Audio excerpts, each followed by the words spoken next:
Let's go straight to our panellists in Sydney. Joining me is the Labor MP Jason Clare and the Liberal frontbencher Scott Morrison. Good morning to you both. Good morning. Morning, Ashley.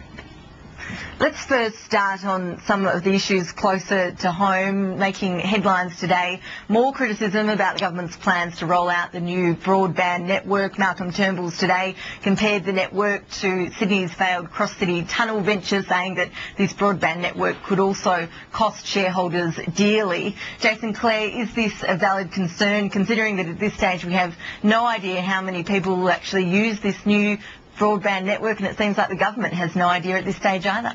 Well, all the opposition to this broadband proposal is just coming from the opposition. Everybody else, whether it's Optus or whether it's Telstra or whether it's Ziggy or all of the telcos, understand that this is good public policy that is actually going to make the Australian economy stronger and more competitive.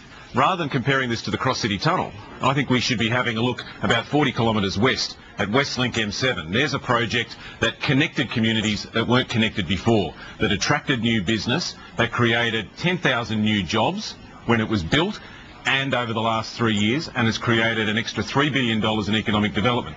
That's what this new national broadband network will do.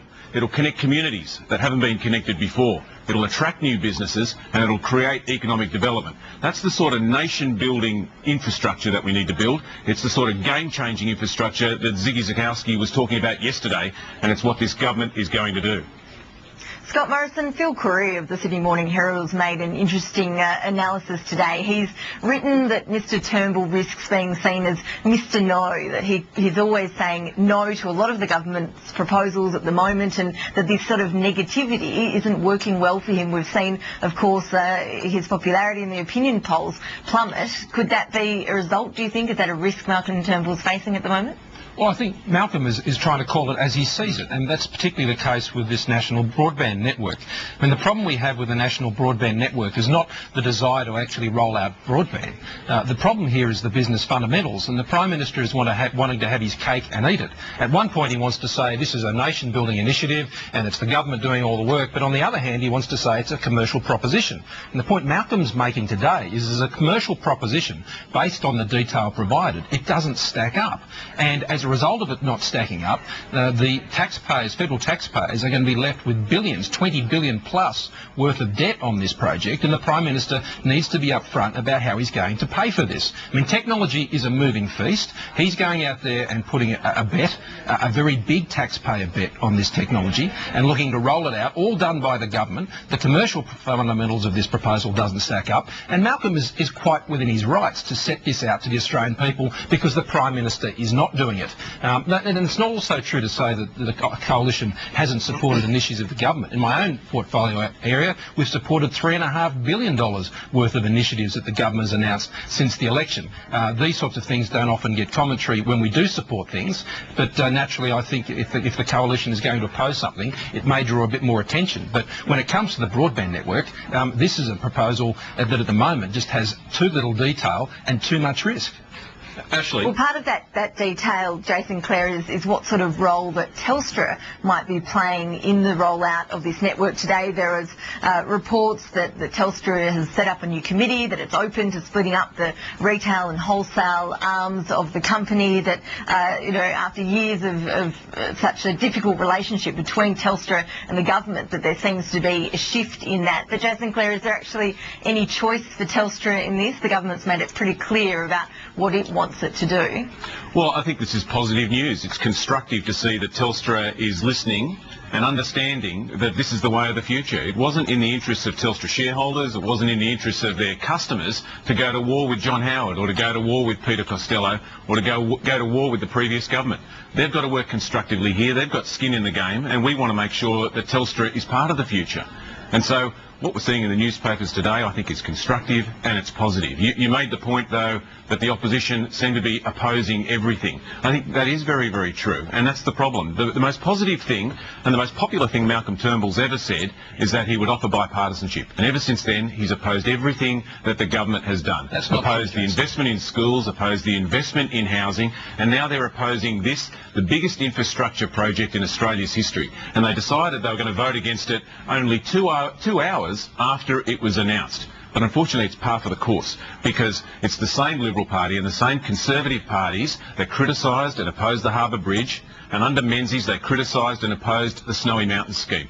The idea is oppose everything. I think we could announce Scott's party's policy on broadband if they had one, and they would vote against it. We did have one before. They would vote against it. The idea is vote against everything. You're chuckling at Jason Clare's version of history there. The Coalition did have a policy on broadband before the last election, which would have extended the coverage of those services out to the 10% who needed them. And if that policy had been introduced, it'd be rolling out now, as opposed to the never plans of a Prime Minister who's put something to an election, worked out that it just doesn't work, has come up with a proposal which costs 10 times as much, will burden us all with debt, and apparently it'll be delivered sometime well into the next decade. Now, if our plan would have been in place by now, their plan is still rolling around on the policy cuttings floor. Well, it's interesting that the Labor seems to be attacking Malcolm Turnbull's opposition to this plan in particular, as well as a couple of other of the issues that Jason Clare brought up before. But the Telegraph reports this morning that their ALP is actually preparing to go up at the next election against Peter Costello, not Malcolm Turnbull. Apparently, the ALP has been conducting research in key marginal seats, trying to establish the popularity of Mr Costello and also of the Shadow Treasurer Joe Hockey. When you add to that yesterday's story that there's a group of young Liberal MPs, apparently, according to the Australian, that's trying to apparently oust Julie Bishop from her role in the deputy leader's position. Scott Morrison, when you combine all these stories together, it paints the Liberals as a bit of a rabble at the moment. Well, I'm sure some would like to paint it that way, and I mean most of what you've just outlined is just, in terms of what's being reported, is nonsense. But the point I'd make about this is a lot of people over a long period of time have completely underestimated Malcolm Turnbull. And one of the things that people, I think, know about Malcolm is he's not one who's intimidated or shies away from the debate or from the issues that challenge Australia. And what you see in Malcolm is someone who'll be determined all the way through. And they're the qualities we need in a leader at the moment, and they're the qualities that I've always known about Malcolm, and I think that's what we'll see going forward. If the Labor Party want to arrogantly go around and role play a whole range of other scenarios, they might want to role play the Julia Gillard scenario as well. But at the end of the day, Malcolm is not someone who was intimidated by a challenge, and he's taking the party forward strongly. Jason Clare, it appears that this story about the Costello research has been leaked probably by the ALP. It seems that that's the likely source of this. Is the party really worried about Peter Costello that much? Is he that big a threat to Labor? Well, actually, I think if you go back and watch the tape, you'll see that I predicted this only a couple of weeks ago. Reached into the pocket, pulled out the $50 note and said to Scott that Peter Costello would be the leader of the opposition by the time of the next election. And you've still got it, Jason. I've still got that $50 note. We've upped it to $150 now, Scott, and that's my prediction. And so if the Labor Party is of the same view as me, then I think that they're on the money too, because Peter Costello is stalking Malcolm Turnbull. It reminds me of Voldemort from the Harry Potter series, he who must not be named, lurking in the shadows, raising an army, ready to pounce. And that's exactly what Peter Costello is doing. But I'll tell you what, whether it's Peter Costello or whether it's Malcolm Turnbull, it really doesn't matter, because it'll be more of the same. It's a party that still believes that the only way to get through a global recession is for government to get out of the way and stand on the sidelines, and the only solution is to make it easier to sack people and to cut people's wages and conditions. Well, I think the lesson from the last few months is that that's not the way to go, and that government needs to get involved when the market fails. That's what this government's doing, and it stands in stark contrast to the opposition's approach of do nothing and wait and see. Well, that's just simply not true. Jason Clare, Scott Morrison. Scott, we'll come back to you after the break in just a minute, but we do need to take a very quick break. Stay with us.